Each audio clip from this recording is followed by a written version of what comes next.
entonces. Bienvenida Josefina, bienvenidos también Gracias. todos los que están acompañándonos hoy día a esta súper interesante charla sobre Human Centric Lighting y la visión que tiene la empresa ERCO al respecto. Me imagino que todos ustedes conocen la empresa ERCO, una empresa alemana que se ha caracterizado por estar en la vanguardia de las tecnologías de iluminación y siempre nos ha apoyado, sobre todo este año nos está apoyando mucho con sus charlas y contenidos que han sido súper interesantes. Hemos tenido también charlas sobre Richard Kelly, y bueno, ya van a ver algunas cosas que haremos con ellos este año, así que te agradezco, Josefina, por estar hoy día hoy, y bueno, los dejo contigo para que nos presentes la visión que tienen sobre Human Centric Lighting. Perfecto. ¿Ven todos bien y me escuchan bien? Porque tuvimos ¿Te vemos problemas de bien? audio, por eso chequeo. Sí, te escuchamos bien. Escucha Ahora si quieres perfecto. compartes la presentación para ver tu Bien. pantalla. Genial. Un segundo. Sí, acá.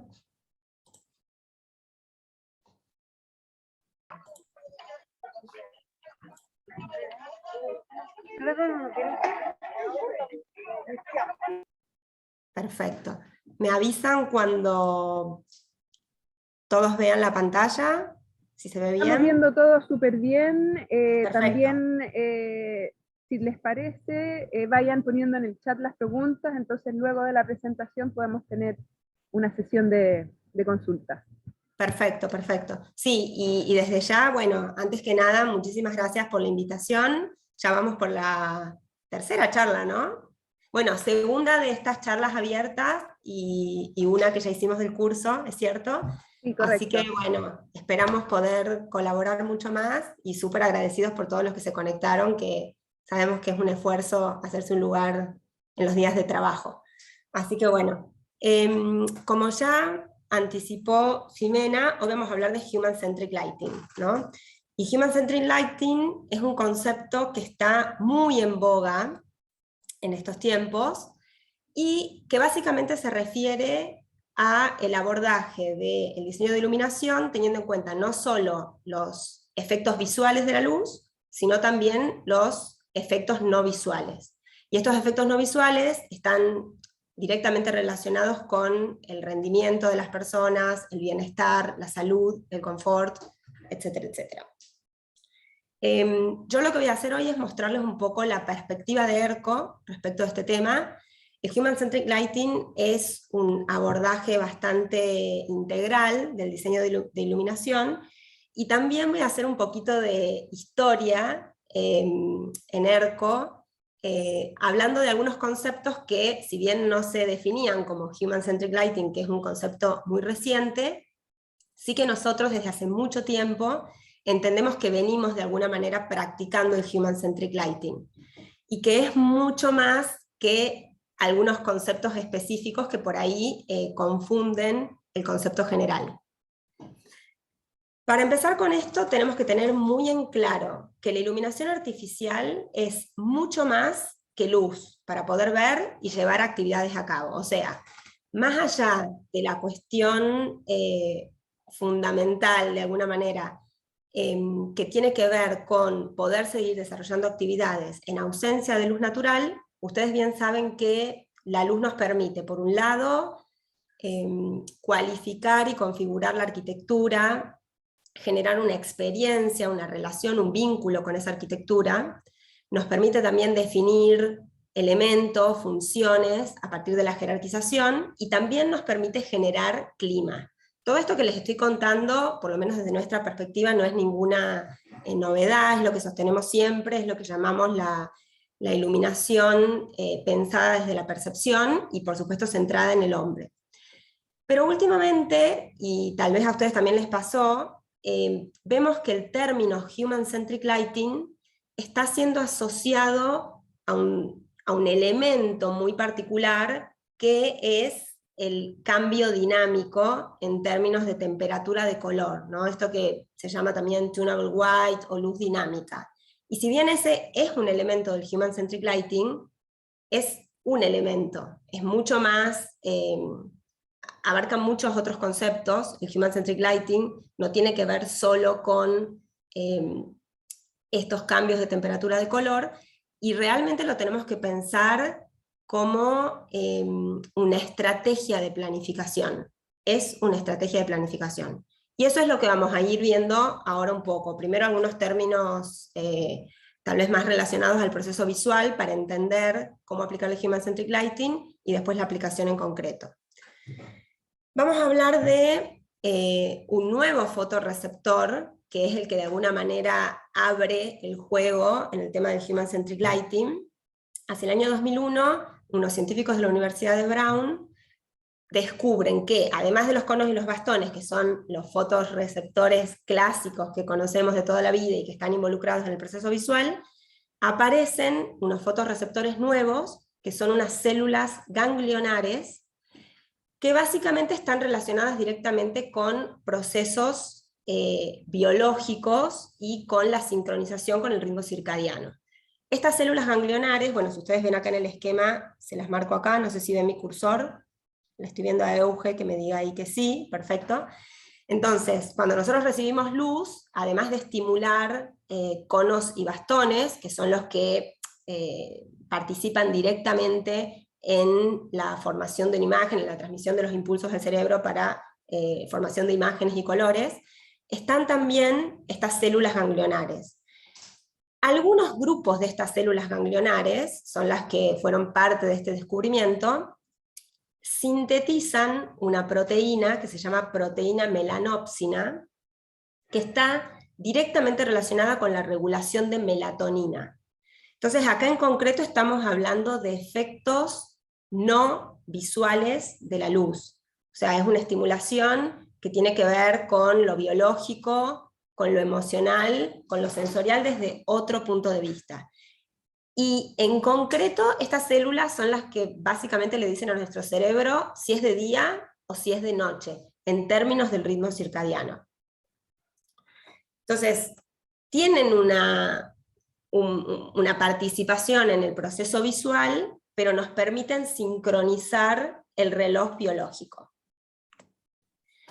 Ustedes bien saben que hay dos hormonas que participan en la activación y después, digamos, en el cierre hacia el final del día, que son el cortisol y la melatonina. Como les decía, la proteína melanópsina está directamente relacionada con la melatonina. Cuando comienza el día, nos activamos a partir de un descenso de melatonina y un aumento de cortisol, y cuando va llegando la noche se produce lo opuesto. Aumentan los niveles de melatonina y nos preparamos, digamos, para el sueño, para la vigilia. Entonces, la luz, esto un poco como corolario, en la percepción visual va a tener también que ver con, no solo tiene que ver con la percepción visual, sino que también va a estar relacionado con efectos fisiológicos y psicológicos, o sea, con lo emocional y con lo biológico. Esta frase es muy interesante porque hablamos mucho de calidad de luz y normalmente nos referimos solo a los aspectos visibles de la luz, ¿no? Independientemente si son cualitativos o cuantitativos. Pero bueno, el Human Centric Lighting nos trae esta idea de que la luz además conlleva salud y bienestar, y se centra concretamente en esto. Hay 4 factores a tener en cuenta a la hora de planificar desde el Human Centric Lighting. Siempre en asociación con tratar de emular esta luz natural y acompañar los efectos no visibles de la luz natural. Estos factores son el tiempo, la intensidad, el espectro y la dirección de la luz. Vamos a ver cada uno por separado y también después en la práctica cómo aplicarlos. Cuando nos referimos a tiempo, no nos referimos tanto a tiempo de exposición de la luz, sino más bien a los cambios de la luz en el tiempo, en un día en concreto, ¿no? En 24 horas. Entonces, en consonancia con la luz artificial, para poder aplicar Human Centric Lighting, emulando esta luz natural, vamos a tratar de utilizar temperaturas de color frías por la mañana, nos vamos a ir acercando al neutro hacia el mediodía, y temperaturas de color más cálidas por la noche. Todo esto para ir favoreciendo el ritmo circadiano. Y no solo vamos a tener que tener en cuenta lo que pasa en un día en concreto, sino que estos cambios, en concreto de temperatura de color de la luz natural y que vamos a emular con la luz artificial, van a ser diferentes tanto en invierno como en verano. Entonces el factor tiempo acá es clave. Estos son conceptos que tal vez ya los manejamos de antes, ¿no? No es algo que nos estamos enterando ahora con el Human Centric Lighting, pero de alguna manera quedan organizados dentro de una estrategia. Es muy importante el tema del espectro de la luz. Este gráfico que estamos viendo acá, ya lo vieron muchas veces, en términos de luz visible. O sea, en términos de entender cómo los conos, que es lo que está representado con las curvas azul, verde y roja, y los bastones, que son los que están representados con esta curva medio grisácea, no sé de qué color la ven ustedes, pero que son los que están directamente relacionados con la función ver. Y tanto la curva de sensibilidad espectral de nuestro ojo, que está relacionada a conos y bastones, no tiene nada que ver con la sensibilidad donde se ubica la percepción no visual, que es lo que está representado por la curva amarilla. Esta curva amarilla, que está en los 490 nanómetros, representa la sensibilidad para la percepción no visual. O sea, lo que está relacionado con estos fotorreceptores ganglionares identificados hace relativamente poco, en el año 2001. Lo que nos deja esto ver de alguna manera es que tenemos que ser cuidadosos también con las fuentes que vamos a manejar, con el espectro, prestar atención a ese espectro, porque de repente estamos cumpliendo muy bien con ciertas tareas que tienen que ver con lo visible, pero tal vez no tanto con las tareas que tienen que ver con los efectos no visuales. Acá hay un tema importante que no lo mencioné al comienzo. El Human Centric Lighting es una estrategia de planificación que podemos aplicarla a cualquier espacio, pero es muy común y tiene una aplicación como muy directa en espacios en el ámbito laboral, ¿no? Entonces muchos de los ejemplos que vamos a ver más adelante tienen que ver con el ámbito laboral.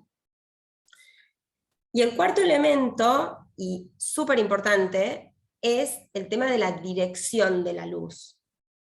Y cuando hablo de dirección de la luz, no hablo de la luz impactando directamente en nuestro ojo, sino que hablo del reflejo de la luz a través de las superficies, que es de alguna manera como nosotros percibimos el mundo en la naturaleza. Es todo un reflejo de algo. Fíjense acá, en la imagen de la izquierda, hay un esquema del ojo y de la retina, donde nos está indicando que estos fotorreceptores, que en la bibliografía los van a encontrar como IPRGC normalmente, estos fotorreceptores ganglionares, se ubican mayormente en la parte inferior de la retina. Como consecuencia de esto, la mayor estimulación de estos fotorreceptores va a provenir de luz reflejada que recibamos directamente desde arriba, no desde abajo. Estamos hablando como muy específicamente de fisiología del ojo, pero es física y tiene que ver. Entonces fíjense cómo acá dice, la luz más eficaz para la percepción no visual es la que incide entre 15 grados y 45 grados respecto de la horizontal. O sea, si nosotros trazamos la horizontal, que la estamos viendo acá, esta porción de la torta más verde, más intensa, nos está indicando el mayor efecto de la luz reflejada, la dirección en la que proviene esta luz reflejada, y que genera mayor efecto en la estimulación de las células ganglionares. Y está directamente relacionado con el bañado de pared y de techo. Para los que ya conocen un poco el enfoque y la teoría de ERCO, saben que somos muy fundamentalistas del bañado de pared, y tiene que ver con esto, ¿no? Tiene que ver con decir, nos paramos, enfocamos el diseño desde la percepción, disculpen, enfocamos el diseño desde la percepción, nuestro ojo está preparado, está diseñado para ver de cierta forma, y los planos que lo favorecen son los planos que nos devuelven luz de la manera más óptima en términos de cómo entran al ojo. Esto fue algo que, bueno, venimos sosteniendo hace muchísimo tiempo, y de hecho se puede corroborar en la práctica, pero es muy interesante que el Human Centric Lighting lo traiga como algo fundamental. Nosotros vemos mucho hay un requerimiento, no es excesivo, pero sí que ocurre, de luminarias tunable white, ¿no? Que por un lado está bien, las piden, puede ser, puede sumar en algunos casos, pero la realidad es que la luz que proviene de las luminarias empotradas en el techo, lo que nosotros terminamos en concreto viendo y donde recibimos mucho reflejo en nuestro ojo, tiene que ver con los planos horizontales. Y si nosotros nos ubicamos con los planos horizontales acá, estaríamos dentro de esta mitad de la torta, donde tenemos casi nada de efecto estimulando a las células ganglionares. Entonces siempre va a ser un diseño de iluminación, una propuesta más óptima desde el punto de vista del Human Centric Lighting, en términos de la dirección de la luz, cuando nos ubiquemos en bañado de pared y bañado de techo. ¿Se entendió esto? No sé cuán heterogéneo es el grupo, Sime. Sí, yo creo que se entendió. ¿Bañado de techo te refieres como a luz rasante en el techo o luz indirecta en el techo? A luz indirecta. Hacia, ok. A luz indirecta. A Hola, ver. Josefina. ¿Cómo te va? Hola, Gustavo, ¿cómo estás? Bien. Esto, de alguna manera, va... son dos caminos, una percepción y otro de los niveles que hay que conseguir en el plano horizontal. Pero simultáneamente también, y veo acá por el gráfico y por toda la cuestión geométrica del ojo, que también tiene que haber como relaciones de cantidad de luz entre los planos. Es decir, lo que llamamos brillo, luminancia, como le queramos decir, ¿no? Es decir, es difícil conseguir un equilibrio en un ambiente interior entre plano horizontal, plano vertical, plano de trabajo y lo que tengo al frente, que es la pantalla, que ese es otro tema que normalmente es lo que más hoy en los nos compete de trabajo sucede, digamos. Sí, es correcto. Y de hecho es algo muy interesante lo que mencionás, con el tema de la luminosidad, ¿no? La luminancia, que es finalmente lo que nosotros terminamos viendo. No profundicé mucho acá en el tema porque si no sería muy largo, pero en términos de qué impacta más en la estimulación de estas hormonas, en primer lugar está la luminosidad más que la temperatura de color. Hay como una relación mucho más directa en términos de qué cantidad de luz realmente influye, estimula esa hormona respecto de la temperatura de color. Y un poco el espíritu de la presentación, y por eso lo dije al comienzo, tiene que ver con esto. O sea, Human Centric Lighting no se resuelve colocando downlights tunable white. Es una parte, colabora, tal vez son downlights porque no tengo planos para iluminar. A veces pasa eso, ¿no? Planos verticales, o no puedo iluminar el techo, o no quiero iluminar el techo, o es un techo oscuro y no me va a devolver tampoco nada de luz, ¿no? O sea, eso ya es como muy específico de cada proyecto en particular.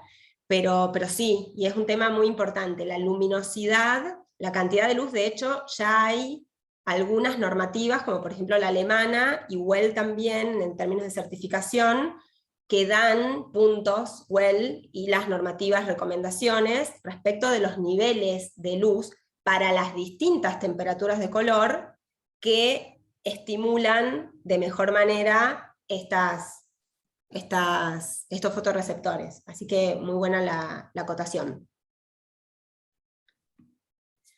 Entonces, bueno, un poco lo que estábamos diciendo, ¿no? Se necesita más que productos con determinadas características para aplicar el enfoque de Human-Centric Lighting. Y yo creo que esto es una constante, por lo menos en todos nuestros enfoques, que tienen que ver con esto, ¿no? O sea, la herramienta es algo que viene al final, resultante de un proceso que comienza con entender las necesidades, entender la materialidad.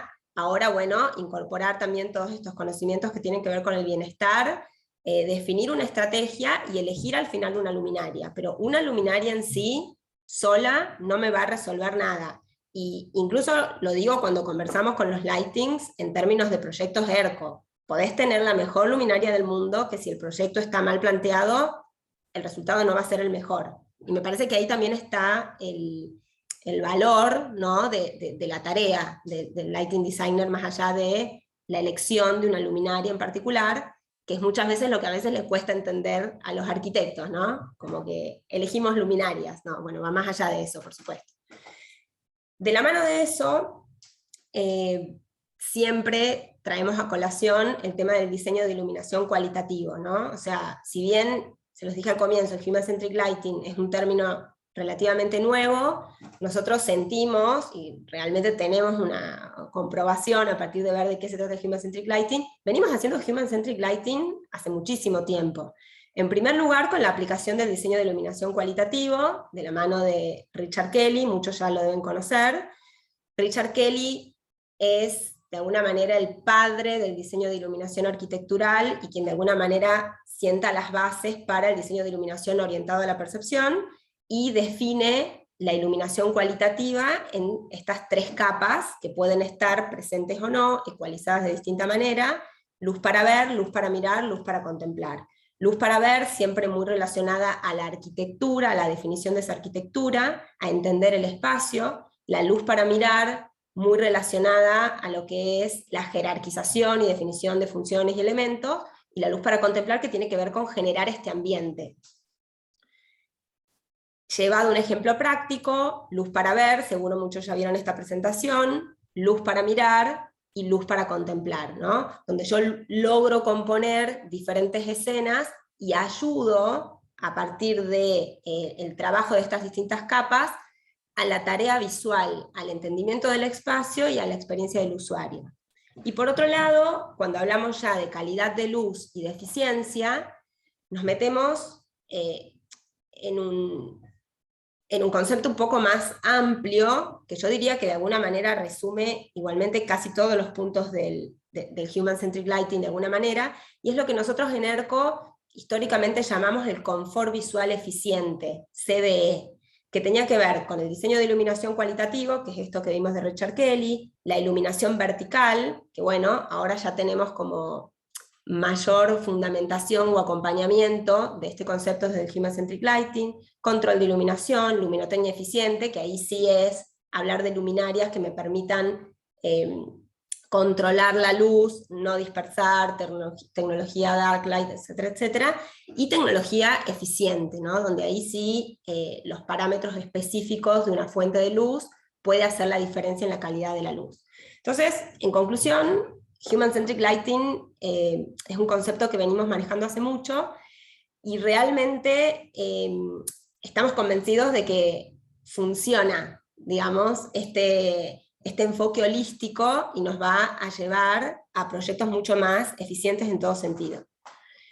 El enfoque de ERCO para Human-Centric Lighting, relacionado con todo esto que vimos, y ahora ya ustedes entendiendo bien cómo funciona este fotorreceptor y qué conlleva, vamos a hablar de 3 elementos a analizar. Por un lado la arquitectura, por otro lado la actividad, y por otro lado el ambiente, las 3 A's. Y van a ver que la arquitectura va a estar relacionada con la luz para ver, la actividad va a estar relacionada con la luz para mirar, y el ambiente va a estar relacionado con la luz para contemplar. Entonces, cuando hablamos de la primera A, que es arquitectura, bueno, ¿qué podemos hacer para, desde el Human-Centric Lighting, favorecer a la arquitectura?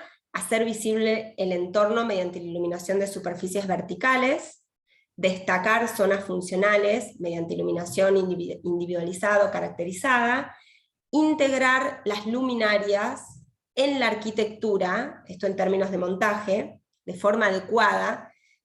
Seguramente se acuerdan de luz, no luminarias, ¿no? Siempre hablamos mucho de eso.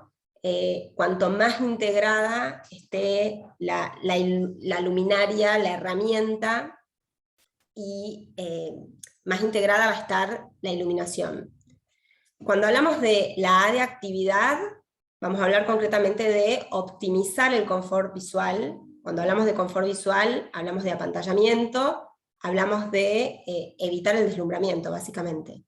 Adaptar la luminosidad a las diferentes tareas visuales, que tiene que ver un poco con lo que decía Gustavo, ¿no? En el entorno laboral de repente nos encontramos con muchos elementos de la arquitectura, elementos del trabajo en sí, pantallas, hay que ecualizar y compatibilizar todo eso, y ahí adaptar la temperatura de color al ritmo circadiano también va a ser importante. Cuando hablamos de temperatura de color y ritmo circadiano en el Human Centric Lighting, no hablamos de que siempre necesitamos tunable white.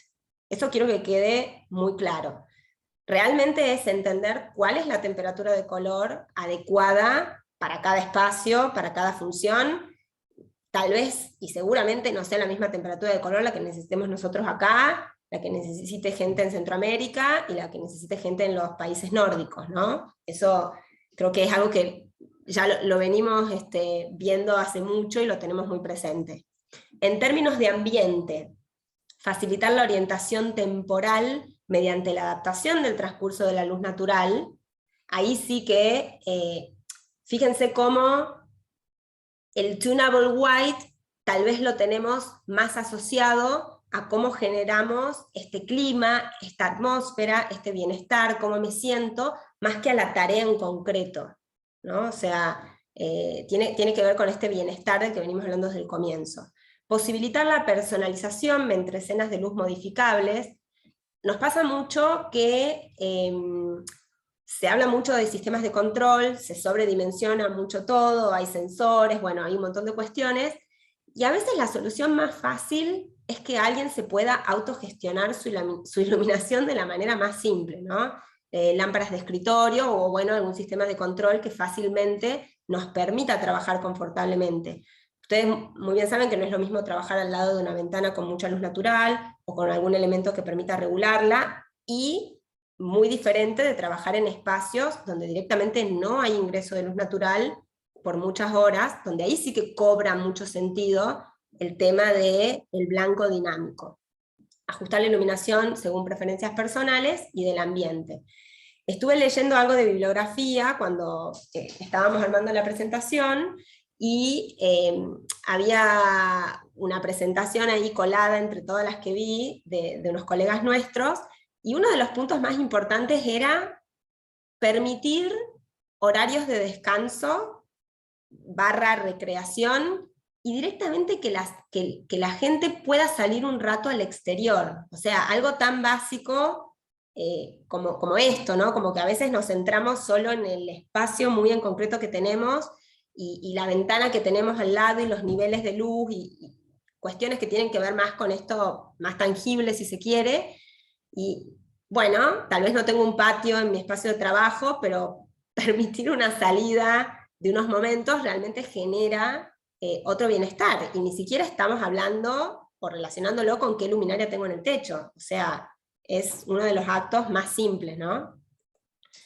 Entonces, llevado todos estos conceptos que vimos anteriormente al Human Centric Lighting en ERCO, lo vamos a ver acá reflejado en un espacio donde estamos viendo una escena en concreto, un espacio de trabajo con doble altura, donde, bueno, sí tengo alguna relación visual y física con un espacio exterior, y desarrollo de la tarea tanto en planta baja como en una planta alta, y un poco de ingreso de luz natural. Entonces vamos a ver escena por escena cómo se representan estos puntos que mencionamos anteriormente. Bañado de pared, que aumenta esta sensación de claridad y amplitud del espacio. Recuerden también que un bañado de pared me permite leer el espacio en su totalidad. Muchas veces cuando aparecen los downlights, cortan el espacio, baja esta oscuridad por arriba, entendemos el espacio, porque el cerebro afortunadamente es muy inteligente y completa el espacio, pero la sensación es otra. Entonces el bañado de pared también nos ayuda a cualificar la arquitectura. Luminarias que se integren con la arquitectura, cuanto más limpio, cuanto más neto sea el espacio, la lectura va a ser más simple, la tarea visual va a ser más eficiente. Iluminación indirecta, en este caso techo, que aumenta también la percepción del espacio. Estamos hablando de un espacio acá ideal, muy en concreto, ¿no? Después cada uno sabe que cada envolvente tiene distintas limitantes. Cuando hablamos de actividad, ajuste de la iluminación a las zonas de trabajo, que además nos permitan estructurar el espacio, o sea, utilizar la estructuración de las luminarias, ya sean rieles, ya sean empotradas, para poder definir también estas zonas, ayuda a la orientación, a la percepción, control individual de la iluminación. Un ejemplo podría ser Bluetooth, pero les di el ejemplo de tener una lamparita de escritorio y poder prender y apagarla y regular el nivel de iluminación, o sea, desde lo más simple hasta lo más complejo. Iluminar zonas específicas que requieran de una atención especial, como podría ser una zona de tránsito. Todo esto facilita la tarea visual. Y más allá de los efectos no visibles, ¿no? de la luz, estos efectos visibles también acompañan a esa tarea visual. Y por último, el ambiente, creando puntos de atención, ¿no? Generar cualificación, caracterización, riqueza en los espacios, trabajar los contrastes, las sombras, no nos olvidemos que a veces menos es más, crear ambiente, un poco esto que les decía, ¿no? Con los contrastes, y establecer ejes visuales y relaciones visuales con los espacios exteriores si es que los tenemos. O sea, todo esto, y que depende exclusivamente de la etapa de diseño, donde todavía estamos definiendo y no definimos una luminaria, a veces es mucho más potente que terminar eligiendo una luminaria que creemos que nos va a solucionar toda la cuestión de este bienestar en el caso de un espacio de trabajo. Acá de vuelta la escena completa. Human-centric lighting en la práctica, veamos ejemplos. En primer lugar, bueno, bañados de pared que me van a permitir entender la arquitectura en su totalidad. Esto también aporta riqueza al espacio, ¿no? Hay una cualificación. Otro ejemplo de bañado de pared, amplitud en el espacio. También colabora con la orientación y con el sentirnos más cómodos. Acá algo un poco más escenográfico por cómo está definido también el revestimiento, pero fíjense que no estamos hablando de niveles de luz, sino que estamos hablando de tratamiento de superficies. Y ahora además ya sabemos que la luz reflejada de superficies verticales o superficies horizontales colabora mucho más con la estimulación de las células ganglionares. En consecuencia, ayudando a que se cumpla, ¿no? Esta estrategia de Human-centric lighting.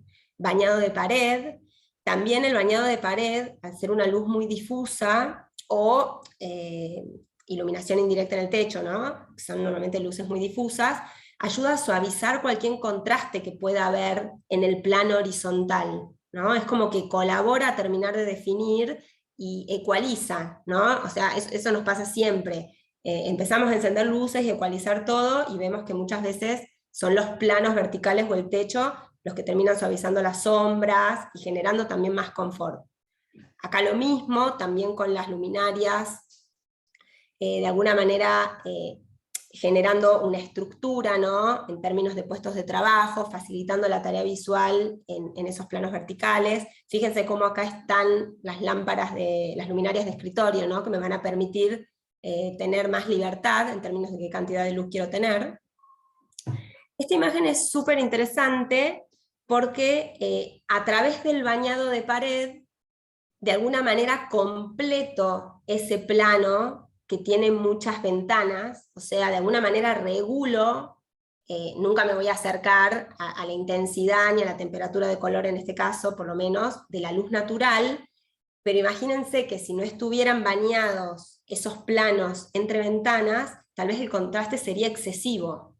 Entonces realmente con muy pocos elementos, incluso ya aprovechando la estructura que tengo que me va a iluminar el puesto de trabajo, termino de alguna forma componiendo, completando esa arquitectura y generando como una escena un poco más amena.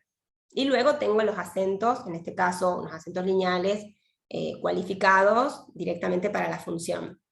Lo mismo acá, ya no son los paños entre ventanas, pero es terminar de completar esa arquitectura que tal vez quedaría en alto contraste, genero como una escena mucho más amable, más agradable. Obviamente todo esto va a depender de cómo sean las terminaciones, los revestimientos, los colores, si es mate, si no es mate, si es oscuro, si es claro, pero bueno, en términos generales, en espacios de trabajo, esta es como una figurita repetida que vemos, podemos decir que es un estándar.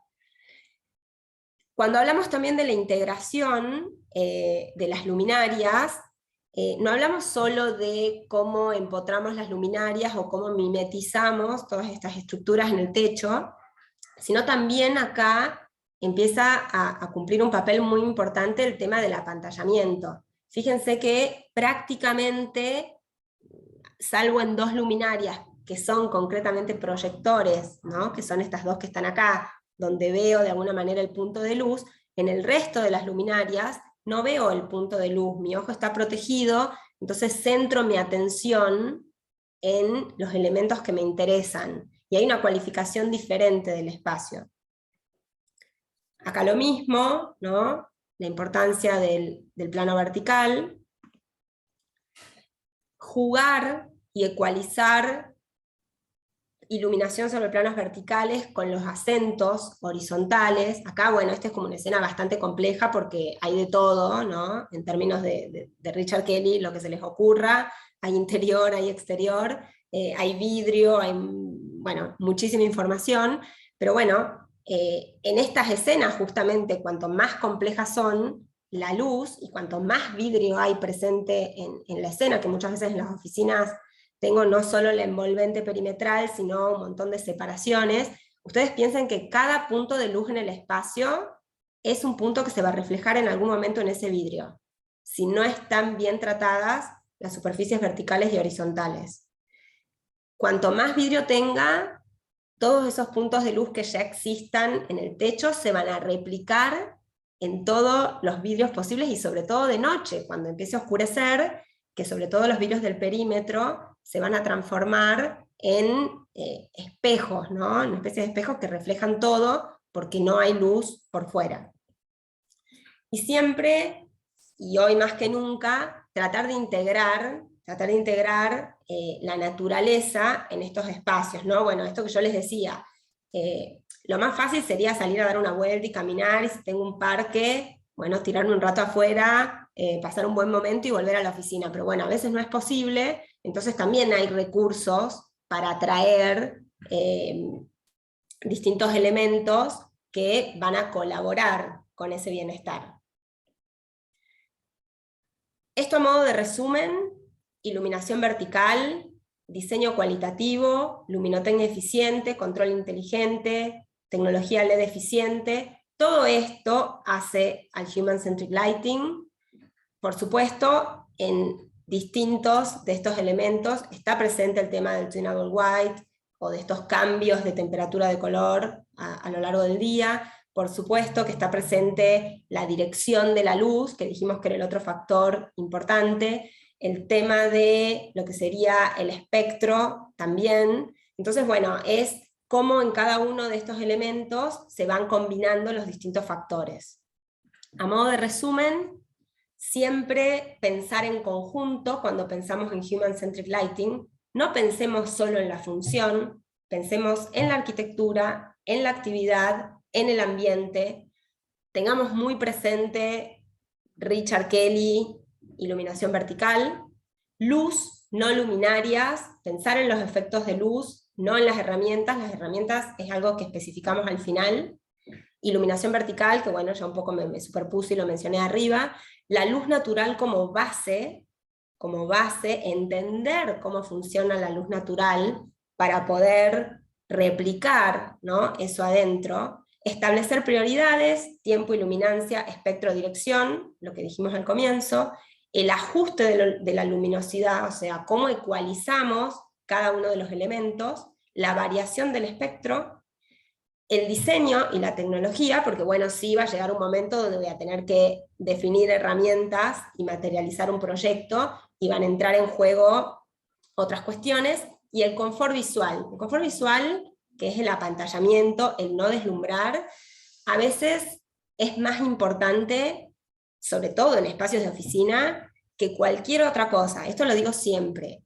Se invierten muchísimos recursos, sobre todo dinero, en los proyectos, en los revestimientos, en el mobiliario, o sea, realmente son inversiones millonarias que hacen, sobre todo las torres corporativas, y después cuando llega la iluminación, al margen de cómo está planteado en términos de efecto, muchas veces se eligen luminarias que no están apantalladas, o no están correctamente ubicadas, y no favorecen al confort visual del usuario. Proyecto arruinado.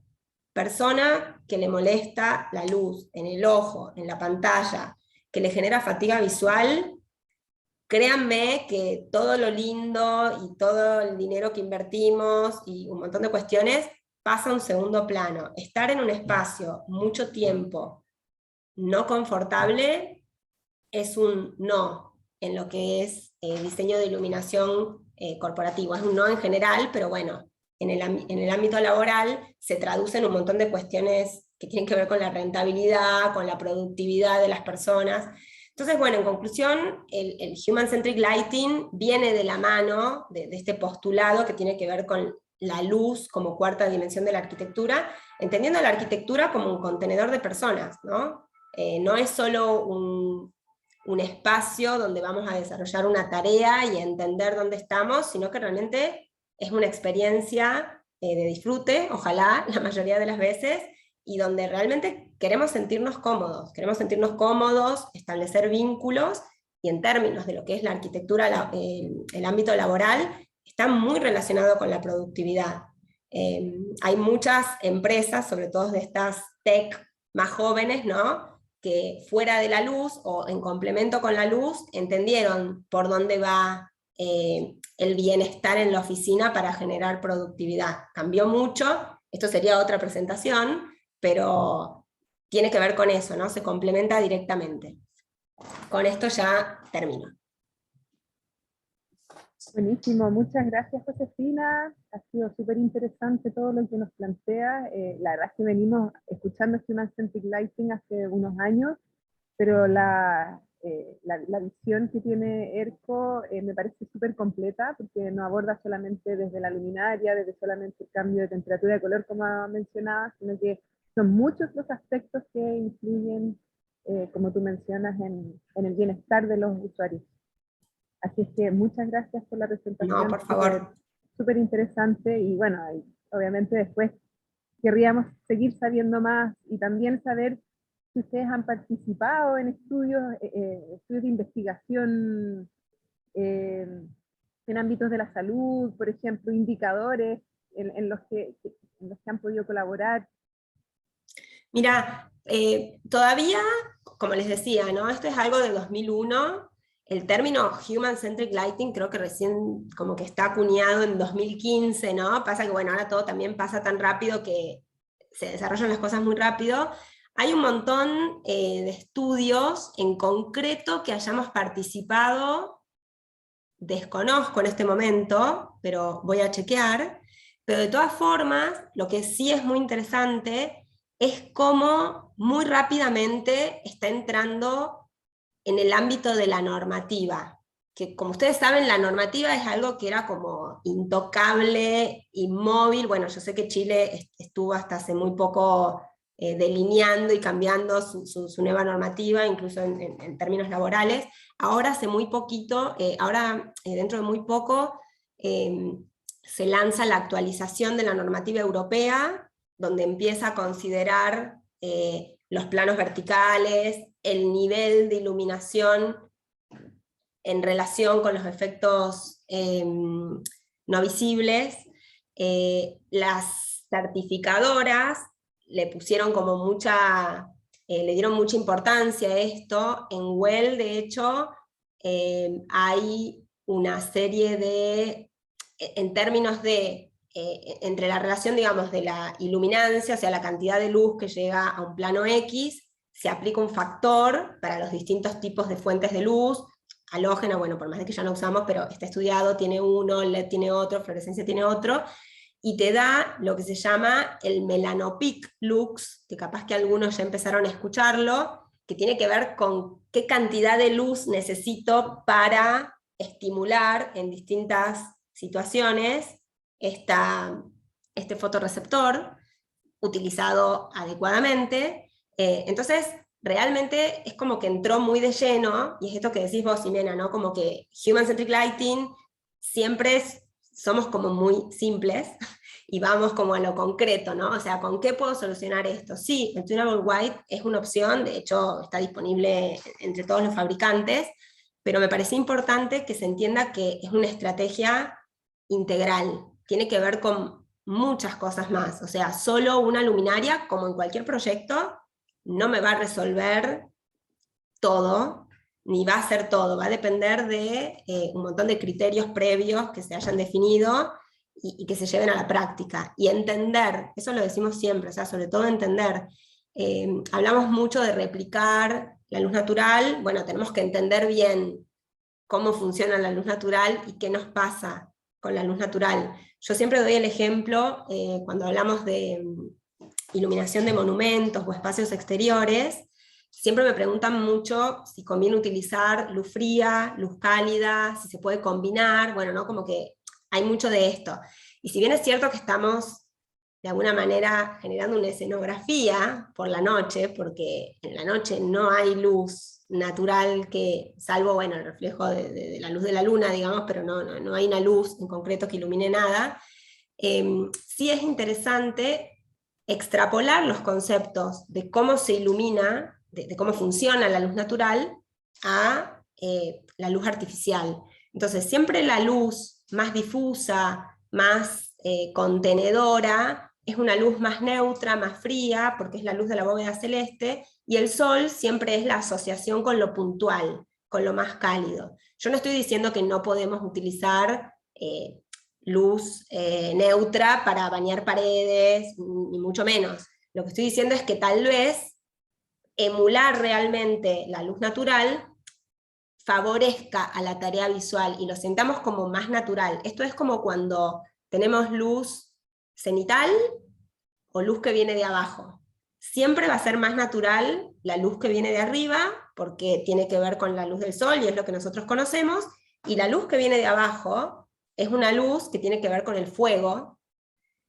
Entonces es más escenográfica, nos genera otro tipo de cosas, o sea, nos interpela nuestras emociones, y bueno, hay que saber cuándo usar cada una, y es perfectamente válido, no hay una receta, pero entender la luz natural, lo que produce en nosotros, para poder recién aplicarlo. Claro, como tú dices, no hay una receta, son muchos los factores que entran en juego. O sea, también está la intensidad, como decías al principio, que desde una cierta luminosidad empiezan realmente a ser estimulados estas células ganglionales, por lo tanto también uno puede tener un tunable white de muy bajita intensidad que no va a producir ningún efecto excepto algo escenográfico. Sí, y de hecho, te diría que lo que estuve viendo en Well y en otras publicaciones, son bastante altos los niveles que se necesitan para sobre estimular estos lux, fotorreceptores. Sí, sobre 1000 lux. Sí, entonces ahí hay una cuestión, ¿cómo lo vamos a resolver, no? Claro, porque en oficina la normativa te pide 500. Bueno, la nueva normativa europea incorpora ahora la opción a 1000 lux durante la mañana, en ciertos casos, con un cierto claro, estudio, pero bueno, ahí entra ya como, es como que bueno, ¿qué vamos a priorizar? ¿No? O sea, los efectos no visibles, los efectos visibles, porque 1000 lux, si ustedes lo saben, en un espacio neutro es muchísima luz, obviamente, si la mesa es negra, bueno, no sé, ya hay que ver si está apantallado o no la luminaria, pero Es todo un tema, Claro, ¿no? si Porque... pensamos que el sol te da 100.000 lux, 1000 lux es un 1%. Entonces, Claro, pero bueno, va a depender del contraste que tengas en ese espacio, si hay luz natural, si no hay luz menos. natural, no solo contraste de intensidad, sino contraste también de temperaturas de color. Si vas a trabajar todo de manera más difusa o más concentrada, como que hay oficinas que por ahí tienen un diseño más dramático, los contrastes. Es todo un tema, ¿no? Porque es muy linda la teoría y muy cierta, digamos, pero el tema es a ver cómo lo ecualizamos, porque realmente pide niveles, creo que a la noche pide 250 lux y de día en 800.000 lux. Y es como mucha cantidad de luz. Claro, depende también del horario del día. En el día tenemos mayor funcionamiento de los conos, en donde no hay una sobresensibilidad a la luz, y por lo tanto podemos estar en niveles más altos. Entonces, es interesante cuando se muestra esto como de distintas maneras y que no hay una receta, no hay una sola forma de hacerlo, no es solo un equipo, sino que son múltiples factores y por eso creo que la presentación de hoy día es súper, súper interesante y vamos a ver qué pasa también con cómo responde el marco normativo a esto. Creo que, como tú decías, Sí. es que la normativa europea va a sacar un nuevo documento. Creo que sale esta semana. Esto. ¿En serio? Creo que sale esta semana la actualización. Bueno, acá en Chile estamos súper atrasados, acabamos el año pasado, se acaba de cambiar Acá las normativas anteriores, pero con la normativa europea de hace, no sé, 10 años, entonces vamos a tener que esperar un poco aquí estos temas. Pero me acuerdo que estaban haciendo modificaciones respecto del UGR, como que estaban ahí haciendo unas adaptaciones interesantes. Claro, ahí también tuvimos una charla con ustedes el año pasado, donde también se habló mucho de los planos verticales y de entender que esto no es solamente un equipo con UGR, que es la clásica, como tratemos de solucionarlo rápido, entonces pongamos equipos con UGR, sino que realmente considerar todos los aspectos de la arquitectura, de la tarea visual, de los tonos, los colores. Lo importante de eso, que también era algo bien relevante, lo que influye la tonalidad del espacio. También, sí, y yo creo que, a ver, más allá de todo lo que les conté y podemos seguir hablando, si me tengo que quedar con una cosa que para mí fue muy interesante, fue, bueno, más allá de este nuevo fotorreceptor, por supuesto, el tema de cómo podemos realmente, cómo direccionemos la luz, estimularlo más o menos. Entonces, bueno, si vamos a utilizar tunable white, porque tomamos la decisión de utilizar tunable white, tal vez, por lo que estamos viendo, sea más inteligente utilizarlo en paredes y techo, no en el plano de trabajo horizontal, donde sabemos que vamos a tener una menor estimulación. Entonces, bueno, no pensemos en cantidad de luz, ya lo resolveremos, ya veremos qué nos dice la normativa, pero por lo menos desde la estrategia, tal vez el criterio es ese. O sea, yo no estoy diciendo no utilicemos tunable white, digo, lo utilicemos de la manera más inteligente posible, y además, como sabemos que la luz de los planos verticales y y techos entran como de manera más franca, más simple a nuestro ojo, independientemente de estos receptores, es como que estoy fortaleciendo un poco más la idea. Entonces, pensar desde la percepción y no tanto desde la cantidad de luz. No vamos a poder resolver todo, como siempre, pero bueno, las cuestiones clave, pensarlas desde ahí. Josefina, Gustavo pregunta si es que tienes algún link o bibliografía que usen en ERCO como referencia. Sí, de hecho, perdón, por un lado, contarles que hay una serie de información y webinars donde vamos a seguir profundizando esto, también lo vamos a seguir haciendo en Siluz en concreto, porque son diferentes, tienen variantes, pero les voy a mandar, si te parece a través tuyo, Ximena, en la página, se llama el White Paper, esto es como el álbum blanco de los Beatles, pero de Human Centric Lighting, con todos los postulados y donde van a poder profundizar, ¿no? Te cuento un poco más de la historia de cómo se descubrió este fotorreceptor, las idas y vueltas, qué pasa con la melatonina, que finalmente es la hormona que regula el día y la noche, ¿no? Como que nosotros siempre decimos cortisol, día, sí, es así, pero es la melatonina, digamos, la que hace un poquito más del trabajo que el cortisol. Y después, bueno, nada, paseo un poco por todos los conceptos de esta presentación, pero bueno, van a poder profundizar.